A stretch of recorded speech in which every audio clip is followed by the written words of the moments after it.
আসসালামু আলাইকুম গাইস।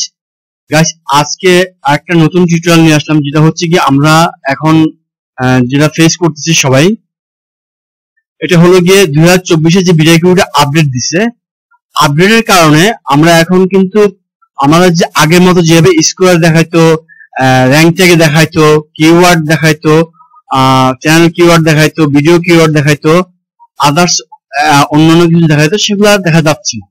তো কেন যাচ্ছে না সেটা দেখবো আজকে। আমাদের যেটা হলো 2024 আপডেটের পরে কেন বিডিআইকিউ স্কোয়ার দেখতে পাচ্ছেন না, এটা হলো মেইন কোশ্চেন। 2 নম্বর হলো how to check the vidIQ square, vidIQ SEO square in 2024। কেমন, আমরা যেখানে প্রশ্ন আছে সেখানে উত্তর আছে। তো আমরা এটা দেওয়ার কারণটা হলো গিয়ে আমাদের যে আপনার আমরা যেখানে লাইফ টাইম সাপোর্ট দিয়ে থাকি সবাইকে ফ্রিতে, এই যে 24/7 ফ্রি ফ্রিল্যান্সার হেল্প লবি, এখানে যাওয়ার পরে এই যে হাজার হাজার প্রশ্ন, মানে শয়ে শয়ে প্রশ্ন চলে আসছে এখানে, যে এই প্রবলেম গুলো হচ্ছে আমরা এখন কিভাবে দেখবো। অ্যাকচুয়ালি যারা হলো গিয়ে একবারে নতুন, তাদের জন্য প্রবলেমটা হয়ে গেছে, যে আসলে তারা মানে বুঝতেছে না যে পুরোটা অন্যরকম হয়ে গেছে। তো এই জিনিসটা স্কোয়ারটা দেখতে আমার তো ভালো লাগতেছে না, কেমন যেন লাগতেছে। তো চলুন আমরা সমাধান বের করি। যে প্রশ্ন যেটা ছিল, প্রশ্ন যেটা ছিল 2024 আপডেটের পরে কেন বিডিআইকিউ স্কোয়ার দেখতে পাচ্ছি না, এটাই প্রশ্ন উত্তর পাইলাম যে আমরা পাচ্ছি। এখন প্রশ্ন উত্তর দিতে যাচ্ছি যে how to check the vidIQ square in 2024। Okay, চলেন। এই জন্য আমার চ্যানেলে মনে করেন যে এখন আমি আগের মতো যে কোনো কিছু সার্চ দিয়ে এবার লিখে যদি সার্চ দিই, দেখেন আমার পাশ দিয়ে সবকিছু আছে কিন্তু আগের মতো। পাশে যেটা আপনার চেক করবে, যেটা ভলিউম, সার্চ লেভেল যা যা আছে, আদার সবকিছু ঠিকই আছে। এই দেখেন এদিক দিয়ে সব ঠিকই আছে।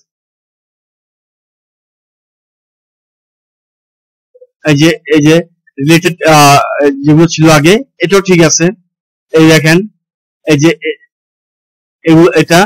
এগুলো ঠিক আছে। হ্যাঁ, ওভারঅল স্কোয়ার, মিডিয়াম, এগুলো সবকিছু ঠিক আছে। তো এখন চলে যাচ্ছে আমার চ্যানেলে গেলে দেখি যে এটা কিভাবে চেক করবো আমরা এখন। কেমন, কিভাবে চেক করবো এই জিনিসটা আমরা এখন পুরোপুরি দেখাচ্ছি আপনাদেরকে। তো ভিডিওটা বেশি লম্বা হবে না, ছোটই হবে। তো চলেন আমরা দেখি যেটা কিভাবে দেখবো। এখন আমাদের যে ভিডিওটা আছে, মনে করেন যে এই ভিডিওটা আমি চেক দিই। এই যে এটা দিয়ে চেক দিচ্ছি আমি। এখন দেখি,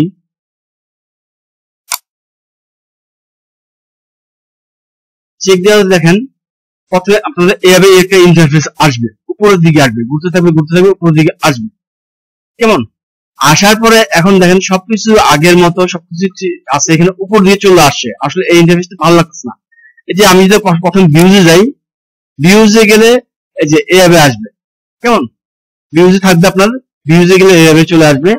আপনি চলে যাবেন ওভার ভিউতে চলে যাবেন। ওভার ভিউতে যাওয়ার পরে আপনি আস্তে আস্তে নিচে আসবেন। নিচে আসলে দেখবেন যে এই যে আগে যেভাবে দেখা যেত সেভাবে দেখা যাচ্ছে, কিন্তু এখন কথা হলো গিয়ে মানে ইন্টারফেসটা পুরোপুরি চেঞ্জ, আপনার থিমটা পুরোপুরি চেঞ্জ। এই জন্য ভালো লাগতেছে না। আমরা ইউজ টু না, একটা নতুন কিছু আসলে আমরা ইউজ টু না, এই জন্য খারাপ লাগে। আবার কয়েকদিন গেলে আবার ঠিক হয়ে যাবে। আর আমরা যদি যতবার চাই আমরা আগের মতো ফিরে দিতে পারবো না, এটা যেহেতু ওদের থেকে অফিসিয়ালি আপডেট। এই দেখেন আমার এখানে এই যে চ্যানেল ট্যাগ এখানে আসছে, কিন্তু ভিডিও ট্যাগ এগুলো এখানে আসতেছে, হ্যাঁ, ঘুরতেছে, এগুলো আছে। কেমন, আগে যা যা ছিল সব ওইভাবে আছে। আচ্ছা, তো দেখেন আগে যা যা আছে ওইভাবে আছে। আমি যদি অল কোর্সে যাই, অল কোর্সে যে দেখছেন আগের মতো এটা আছে। মানে আগে আমরা একভাবে সব পাইতাম, এখন এটা 3 ভাগ করা হয়েছে। তো প্রথমে ভিউজ, আপনি যদি কোথাও যান কোনো ভিডিওতে ভিউজ থাকবে, আপনার এখানে থাকে, আপনি ভিউজের উপরে ক্লিক করবেন, এভাবে দেখতে পাবেন। কেমন, এরপরে যাবেন ওভারভিউতে যাবেন, মনে রাখবেন ওভারভিউতে যাবেন। ওভারভিউতে যাওয়ার পরে আপনি দেখতে পাবেন পুরো ডিটেলসটা আপনি এখানে দেখতে পাবেন।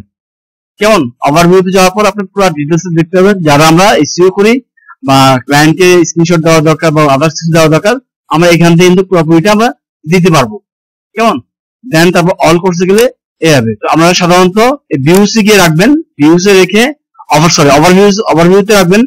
ওভারভিউতে রাখে এখান থেকে আপনার যদি ইচ্ছা করে আপনার ক্লায়েন্টকে আমরা এখানে থেকে অডিট করে সবকিছু দিতে পারবো। তো ধন্যবাদ, আশা করি বুঝতে পারতেছেন। আবার বলি, যদি প্রথমে যাবেন এভাবে, যাওয়ার পরে আপনি যাবেন হলো কি ভিউতে থাকবে, তারপর উপরে দিয়ে থাকবে আপনার এটা ভিউতে থাকবেন, ওভারভিউতে দেখবেন, ওভারভিউতে সব দেখা যাবে, দেন অল কোর্স। সাধারণত আপনি ওভারভিউতে রাখবেন, ওভারভিউতে রাখে আপনি সবকিছু এখান থেকে অডিট করতে পারবেন, দেখতে পারবেন। ধন্যবাদ সবাইকে, আশা করি সমস্যার সমাধান হয়ে গেছে।